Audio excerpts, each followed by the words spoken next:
Bonjour à toutes et bonjour à tous, on se retrouve aujourd'hui pour une nouvelle vidéo et cette fois-ci on va parler un petit peu d'ordinateur ancien. Alors voilà ce qu'il y a ici devant vous, donc c'est un ordinateur qui date de quelques années, on va voir ça tout de suite. Donc, alors on a ici un clavier, le clavier noir de bureau tranquille et la souris sont bien évidemment connectés à cet ordinateur. Si j'enlève la souris, alors la souris on va la mettre avec la souris blanche, il n'y a pas de souris verte. Donc, voilà comment ça se présente. Alors, donc là on voit que c'est de l'IDE, hein. De toute façon c'est pas tout jeune. La carte mère et tout, ça doit avoir 15 ans facilement, ce n'est pas plus. C'est à l'époque où les premiers XP étaient sortis, je pense. Il n'y avait pas grand chose, il y a quand même du SATA ici, mais on va revoir ça après. Donc déjà, on a un lecteur CD. CD seulement, attention. Donc le lecteur CD qui au départ marchait pas très bien, là maintenant il arrive à s'ouvrir, donc c'est pas mal. Voilà, c'est un lecteur graveur, hein, je crois. Pour les disques hein, seulement. Donc là on voit 52X, 32X et non, 52, 32 et 50X. Voilà.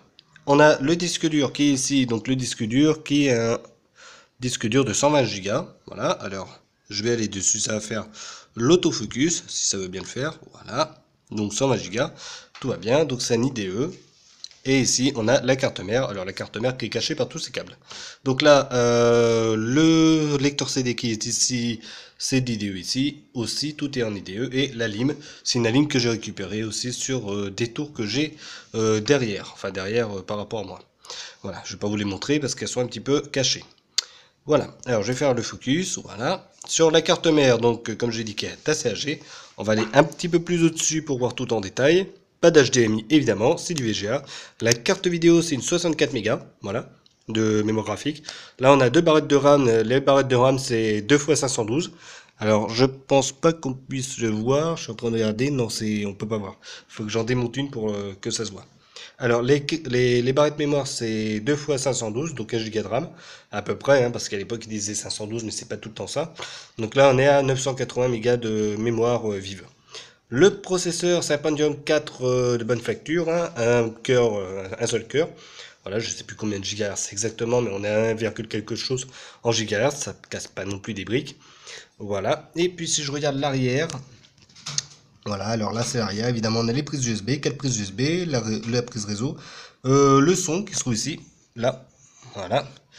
Là on a une entrée, alors une sortie pardon, alors je sais plus ce que c'était comme vidéo à l'époque, le VGA et encore des prises USB ici, et on a les prises PS2 pour justement ici brancher des souris. Alors les souris et les claviers de l'époque. Voilà, alors là-dessus qu'est-ce qu'il y a alors?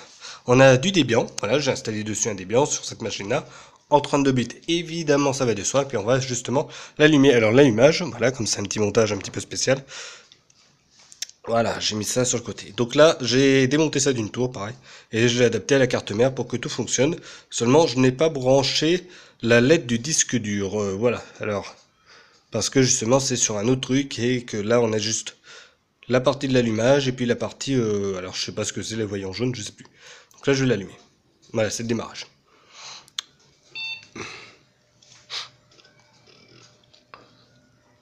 Alors à l'époque c'était un Acer, hein, bien évidemment, ça se voit bien.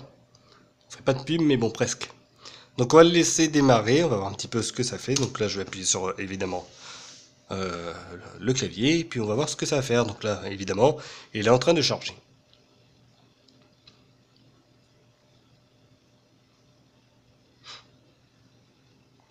Alors là je sais pas si ça s'entend bien mais le disque dur il travaille un petit peu. Mais il fait pas trop de bruit donc ça va. Voilà. Donc là on va le laisser démarrer, il faut le temps qu'il fasse tout.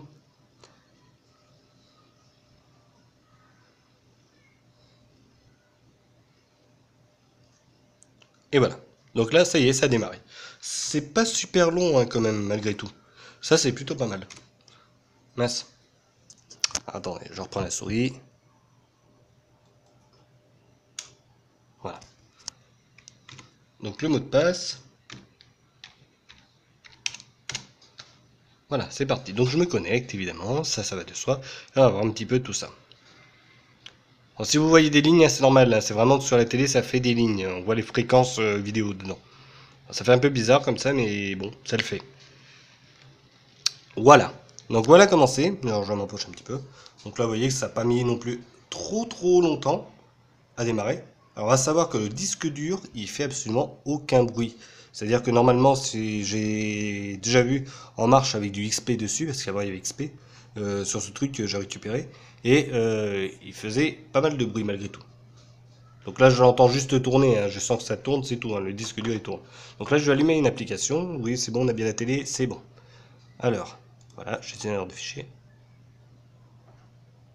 Voilà. Donc voilà comment ça se passe. Donc c'est assez simple, hein. Alors vous voyez, hein, je pense que vous le voyez aussi, hein, ça fait des trucs. Voilà, ça apparaît petit à petit si je fais ça.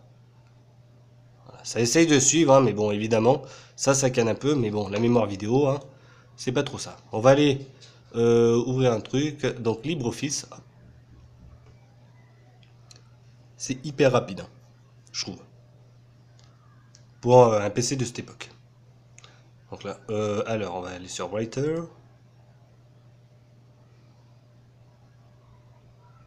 Et voilà. Voilà. Donc ça y est, on a notre truc, on est heureux, tout va bien. Donc, franchement, il n'y a rien à dire, tout fonctionne très bien. Alors, c'est vraiment pas mal pour avoir un ordinateur d'appoint. Voilà, ça c'est cool. Alors, au niveau de la RAM, alors je sais plus si je l'avais mis dessus. Alors, je vais regarder.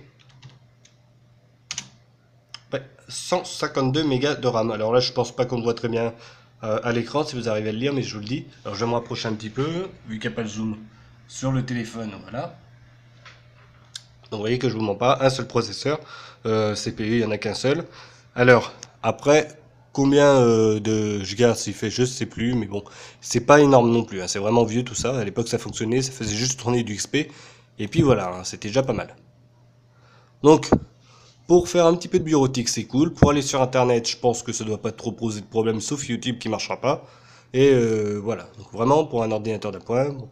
Tiens, je vais lancer GIMP. Allez, bing, on va voir si ça met du temps à se lancer. Donc là, il démarre les greffons, les applications, tout ça. Donc comme ça, je sais plus si j'avais démarré au moins une fois, ça se trouve, j'avais jamais démarré. Donc ce serait pas mal de voir un petit peu comment ça se passe. Et j'avais jamais démarré GIMP. Voilà. Donc comment je sais? Tout simplement parce que généralement quand je l'ai démarré, je fais fenêtre et fenêtre unique. Voilà. Hop. Donc voilà GIMP qui est dessus, qui fonctionne très très bien. Voilà. Bon, ça saccade, hein, évidemment, ça, de toute façon, on pourra rien y faire. Sa carte graphique est comme ça, et puis vu l'âge qu'elle a, la pauvre, hein, voilà. Enfin, c'est le chipset exactement, c'est pas une carte, d'ailleurs. Donc voilà, tout fonctionne là-dessus. J'ai Firefox, j'ai le lecteur multimédia VLC, GNOME Multiplayer, j'ai vraiment un petit peu de tout, même de quoi graver. Donc c'est bien. Alors, est-ce que j'ai Gparted? Je sais même pas. Oui, bien en plus. Gparted, il est là, donc ça, c'est plutôt pas mal. On a tout. Voilà, donc c'est fini pour la vidéo. Je vais l'éteindre juste pour que vous voyez un petit peu combien de temps ça va mettre. Déconnexion, normalement il doit proposer. Ah, il bip. Éteindre.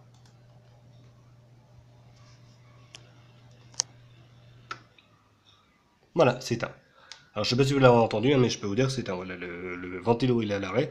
C'est vraiment très rapide. Donc, voilà, cette vidéo c'était juste comme ça pour un petit hors-sujet, encore une fois, mais pour vous montrer un petit peu ce que l'on peut faire avec Linux, comme quoi ça fonctionne très bien sur des vieilles machines.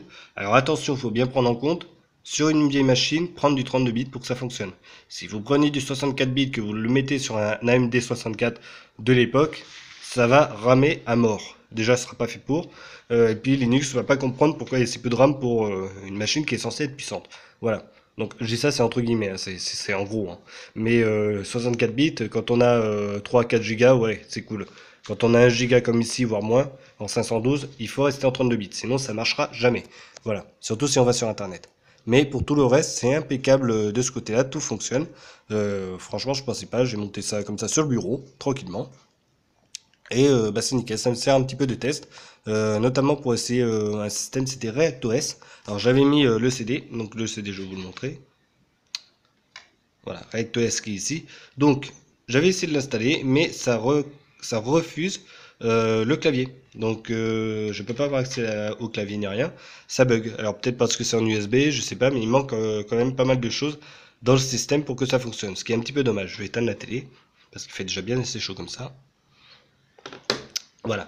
Donc voilà à peu près comment ça se passe. Donc vieille machine, donc qui a plus de 15 ans, ça c'est obligé. C'est alors à l'époque, c'était en 2003 ou 2005 que ça a été fait pour la carte mère normalement. Alors le SATA, je sais pas si vous voyez bien, c'est du SATA 1, hein. J'ai essayé justement un disque dur et tout, ça passait pas. Donc c'est vraiment du SATA 1, c'est vraiment très très ancien. Donc on peut quasiment rien brancher dessus, surtout ce que l'on a à l'heure actuelle. À part si on a des lecteurs CD ou DVD en SATA. Mais sinon, mis à part ça, ça va pas du tout reconnaître, c'est horrible. Voilà. Donc, mais sinon, tout le reste, impeccable. Voilà pour la vidéo, j'espère que ça vous aura plu. On se retrouvera pour une prochaine. Mettez ce que vous en pensez sur les commentaires. Voilà, je voulais faire ça de mon côté. Ça m'a pas pris trop longtemps. Je pense que le plus long a été plus de prendre le montage, de vérifier que tout fonctionne, plus que de l'installer quand même, hein, malgré tout. Le disque dur ne fait aucun bruit avec Linux. C'est impressionnant. Voilà. Si habituellement on entend ces vieux disques durs craquer et gratter en permanence. Zéro. Donc là, je pense, sinon vous l'auriez entendu dans la vidéo, mais zéro bruit. C'est vraiment génial. Allez, on se retrouve pour une prochaine. Cette fois, c'est sûr. À bientôt et prenez soin de vous. Allez, salut.